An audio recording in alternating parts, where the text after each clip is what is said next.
want to do, just so you understand the power of what I'm doing, every country is calling and being very solicitous of us. Very, very nice. They're being very nice. And we have to be able to justify. This is not sustainable. The United States can't lose $1.9 trillion on trade. We can't do that and also spend a lot of money on NATO in order to protect European nations. We cover them with military, then we lose money on trade. The whole thing is crazy. And I got elected on that basis. We explained it. You know, the American people understand it a lot better than the media. But the media understands it. And much of the media writes correctly about it, I must say. I got a report from the USTR last night that more than 50 countries have reached out to the president to begin a negotiation. But they're doing that because they understand that they bear a lot of the tariff. And so I don't think that you're going to see a big effect on the consumer in the U.S. because I do think that the reason why we have a persistent long-run trade deficit is these people have very inelastic supply. They've been dumping goods into the country in order to create jobs, say, in China. I do find it interesting in this conversation, though, about Democrats finding their free market bona fides all of a sudden. I mean, these are the same party that's been arguing that corporations need to pay higher taxes. I mean, effectively, a tariff is just a tax on corporate activity. That's what it is. And Democrats for years have argued for higher corporate tax rates, and now they're arguing against effectively a tax on corporate activity. I think if I were Donald Trump, I might next week say, you know what? I'll meet you on this. Let's slash the corporate tax rate in half, and it'll mitigate your concerns about the tariffs. I bet you wouldn't find one Democrat who would agree to it, even though it would be an amazing idea. Kristen, what I like is data. And if we look at data from President Trump's first term, and there's a big study that just came out from a group of economists, mostly at MIT, that showed that a 20% tariff on China led to a 0.7% tax or price level increase over 4 years. I think that's pretty good. If we can take in 20% in tariffs and it's a 0.7% increase. And Kristen, the little publicized story this week, everyone wants to look at the stock market going down. You know what else went down? Oil prices went down almost 15% in 2 days, which impacts working Americans much more than the stock market does. Interest rates hit their low for the year, so I'm expecting the mortgage applications to pick up. Well, just to be very clear, though, I mean, during President Trump's first terms, the cost to Americans was nearly $80 billion in new taxes due to his tariffs. The prices did go up on everything from washing machines to tires. Well, no, but let's go back. The aggregate number was 0.7, so we can discern the individual things. Also, households saw real net wages go up. So if wages go up faster than prices, which is not what happened over the past 4 years, that's why the bottom 50% got eviscerated. What's going on, everyone? I think Trump is onto something with this. As you saw from the intro, you see the Democrats kind of tariff outrage over the fact that Trump is levying tariffs, but you're seeing some of the results. Some of the results are you have countries dropping their tariffs if Trump promises to drop his. And as you see, as this stuff comes about, it gets me always to think about how in the pocket the media is for the Democratic Party. It's crazy how they don't point none of this stuff out. It's always the person that they, one of Trump's officials or someone aligned with Trump or aligned with the Republicans always have to push back with data and statistics. As you saw from the intro, Scott Bessent broke down exactly how the tariffs when Trump's first administration operated. And the best way to break these theories that all these people have about the economy tanking, you saw, I believe, the stock market. I forget how much money the stock market lost. I think in a day they lost $2.5 trillion. And the argument that Trump is trying to make here is that working class people, this didn't affect you much. I'm trying to detox the stock market out of government money. Stop being reliant on government money.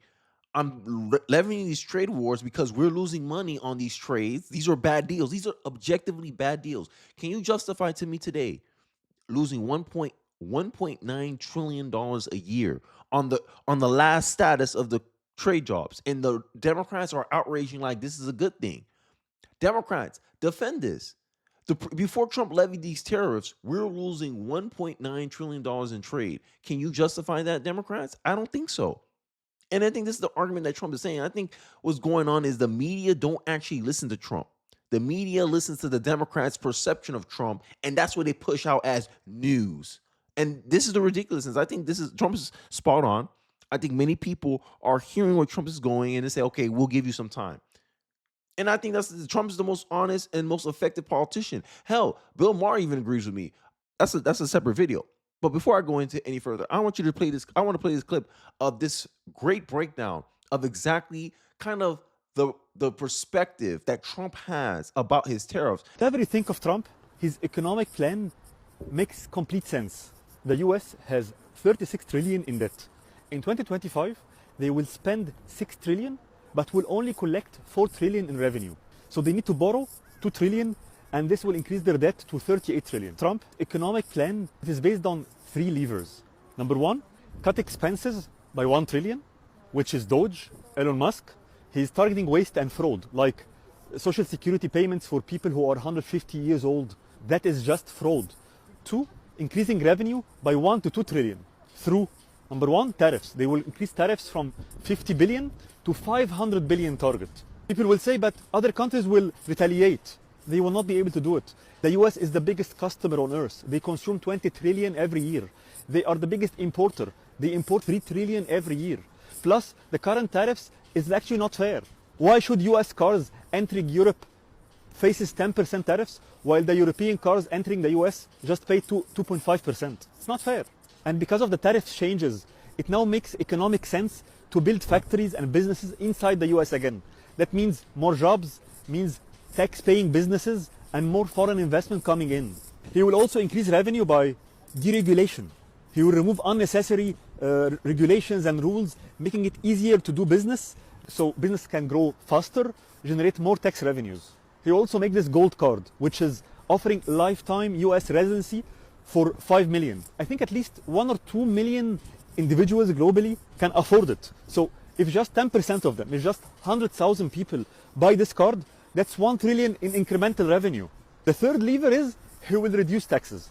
If he successfully cut 1 trillion in waste and expenses and add 1 to 2 trillion in revenue, the US will have a surplus. They will have more money than they want. So he will cut taxes. For individuals, anyone gaining more than 150K, he will make them pay 0 taxes. And on corporate taxes, he will go down from the current 21% to 15%, compared to the European average of 22%. France average is 25, I think, and Germany is 30. So at 15% corporate tax, the US will become one of the most business attractive countries on earth. I think Scott Bessent is one of Trump's best choices ever. The more I listen to this guy, the more I trust him, and I know that he has a solid understanding of the stock market. Because all the pushback the media has been given, they can't handle this guy. Because this guy actually knows the economy, and he actually knows what is needed to be done to get the outcomes that Trump wants. Trump wants to lower mortgage rates. How can you lower mortgage rates right now when we're still dealing with inflation from Joe Biden's economy, from Joe Biden's budget? He's like, we got to make cuts. Doge is helping in that. And the way he talks about it, the way he broke it down is that, hey, if we can make income rise faster than the price increase, effectively, we cut prices, giving you more purchasing power. And this is something that I always warn about government spending. And that's all Democrats really have as a solution. This is one of the reasons why I kind of don't want to vote for Democrats. On a high probability chance, I won't vote for Democrats, is because a lot of the solution entails the government somehow spending a lot of money. And inflation comes from government spending. I'm sorry. It doesn't come from corporate activity. It comes from government spending. And this perspective from Scott Bessent, I think is important that many people hear it. Shout out to Tucker Carlson. He had a great interview with Scott Bessent. I didn't watch all of it. I watched halfway through. But I think for the most part, this piece I want to really bring attention to. Let's take a look. And that's what we saw yesterday. It's Main Street's turn. So over the course of my life, 55 years, Wall Street really has been the commonly recognized measure of economic health. Like, how's the Dow doing? We've got entire TV channels devoted to tracking its progress, which has mostly been up during the course of my life. So if the average of, the equity averages fall, if the stock market falls, that's seen by a lot of people as like a measure that the economy itself is in decline. Do you think that's a fair measure? Look, the market goes up and down. Warren Buffett has a saying: in the short run, the market's a voting machine. In the long run, it's a weighing machine. And in the long run, it's going to weigh, do we have good policies? Yes. And I in my former business, I commented on market structure, market ups and downs a lot. I'm trying not to do that. Yes. But for everyone who thinks that these market declines are all based on the president's economic policies, I can tell you that this market decline started with the Chinese AI announcement of DeepSeek. Right. So the so-called Mag 7, the tech stocks, had been doing very well for about 18 months, led the market. And I think that there was kind of a real dose of reality in what was going on in AI. And I think U.S. is going to remain the leader in AI, but the AI-related stocks started coming down. I agree with his synopsis there. I talked about it all the time. Like, I think a previous video when I talked about the stock market, I was like, yo, we would have been in a recession, but the Mag 7, which is the Magnificent Seven, like 7 stocks. I think Tesla's part of that, Apple's part of that, Microsoft is a lot of tech companies, and their average, they were during the COVID, during that last 4 years of Biden's economy, those stocks were like crazy, and they were holding up essentially the overall picture of the stock market. And now they got impacted because, China is seeming competitive in the AI race. And that's a factor. He points that out. The media don't tell you this stuff. The media wants you to think, no, it's all Trump. Maybe Trump maybe Trump is part of some of that decline in price. But for the most part, it could have been other things. And it just leads to the bias that the media, this image of bias that the media has overall. People see the media as some type of arm of the Democratic Party. And Democrats can't run from this. And a part of me thinks that I can't trust a Democrat unless they somehow acknowledge how, the media doesn't cover us objectively. The fact that the media doesn't cover Democrats objectively is hurting Democrats' party, hurting their message, because we're not actually getting real feedback about our messaging. And this is why we are tone deaf. This is why we're out of touch with the American people, because the media itself is out of touch with the American people. The media itself has an alignment problem, has a liberal bias problem. And no matter how many times people call it out, they continue denying, continue pretending that their bias isn't a problem, to the point where now they're getting called out on CNN about their bias. We've got 2 days of data. Everyone, especially on your side, on the left, is freaking out. I'm not on the left. But at the end of the day, listen, this whole concept... All right, Jay, thank you. This is some funny stuff. But let's get back into the video. So it's a deeper. So actually, the markets are, you're saying in this specific case with tech stocks, are taking like a real measure of the value of companies relative to foreign companies. Well, it's that. But if we look, with the equal weighted S&P, even after today's moves, down 4% in the year. Or, in a long-term chart, you wouldn't even notice that. Yeah. And I think the most important thing that we can do, that I can do as a Treasury Secretary, that President Trump wants to do, is put in sound fundamentals for the underlying economy. And if the underlying economy is good, if taxes are stable, if businesses have predictability, if we have cheap and plentiful energy, if we deregulate, if we treat our workforce well, then we're going to have a great stock market. And I think this is what Trump's strategy is. And I think this is why people don't want to give Trump credit, is that he's effectively doing something that is, like, from a long-term perspective, is beneficial in the long run for the U.S. economy, the U.S. worker. He's trying to create a win-win situation. And as they pointed out numerous times, Wall Street got prioritized a lot. Since Obama 2008, Wall Street is always what Wall Street want. There's a reason why Wall Street, at an almost, 80% clip, donate to the Democratic Party. Because Democratic Party regulations benefit Wall Street. They just do. And Main Street has been kind of left in the wayside. The worker wasn't prioritized. Every average day America wasn't prioritized by our political class until Trump came along. Trump came along and said, look, for decades, both parties been catering to the rich. Both parties been catering to the wealthiest individuals in our society. We need to appeal to the common American, because most Americans are affected by this, not by this. Most Americans don't really care what's going on in foreign policy. I'm sorry. That's how most Americans are. We care about what's going on in our consumer product. Trump's like, okay, I want to prioritize that. I want to prioritize Main Street. That is Trump's whole argument.